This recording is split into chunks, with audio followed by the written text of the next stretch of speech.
As coaches, we often talk about client safety, but how often do we talk about coach safety? How often do we actually look at the impact of coaching on ourselves? And how much is there in whatever training that you've had in coaching on how to keep yourself safe? Because usually the answer is pretty much nothing. Yeah, leave your client problems at the door, go for a walk, all that kind of thing. But actually what we need to be doing is preventing the harm. There's this thing called vicarious trauma. This is where a client tells you something that you cannot unhear, that you cannot unsee in your mind's eye, that you cannot unexperience in your nervous system. Sometimes this will be things from a client's past that really are pretty awful. Yeah, that none of us ever want to experience, that a client might have gone through. But it doesn't have to be that bad for this vicarious trauma, which is like secondary trauma. Yeah, you are traumatized as the coach from listening to and engaging with and helping a client with a traumatizing experience. But it doesn't have to have been a hugely deep issue. If you have a past experience of something traumatic or difficult or strongly emotional or potentially not very positive in your life, and a client then shares an experience that is similar to that, that's kind of the same themes, that's kind of really making you go, oh yeah, I remember that.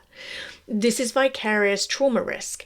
We risk being re-traumatized by the client's experience. Now, this happens most often where you've got coaches who are using tools that cross the line into therapy with or without training, where they haven't set that up in a way to make it safe for both parties. The intention is positive, but the impact is potentially quite negative.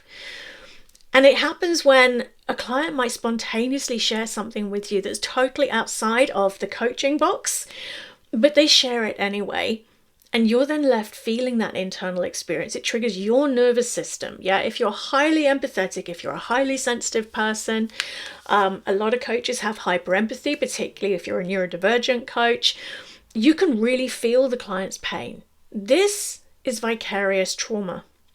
And being told by somebody, oh, just leave it at the coaching room door, is easier said than done.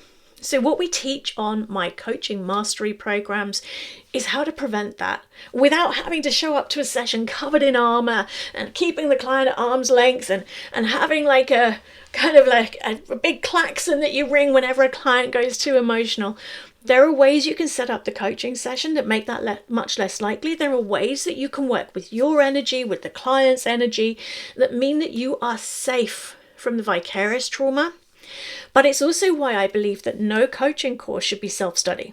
There should be support during the training and post-coaching qualification, whichever course you're doing, whatever level of mastery you're working at, so that if something does come up, you've got someone you can talk to process that, to be able to clear that, to be able to release that. I teach those kinds of techniques on the coaching mastery workshops and certifications that I run. But vicarious trauma is a much bigger issue in the coaching world than we realize.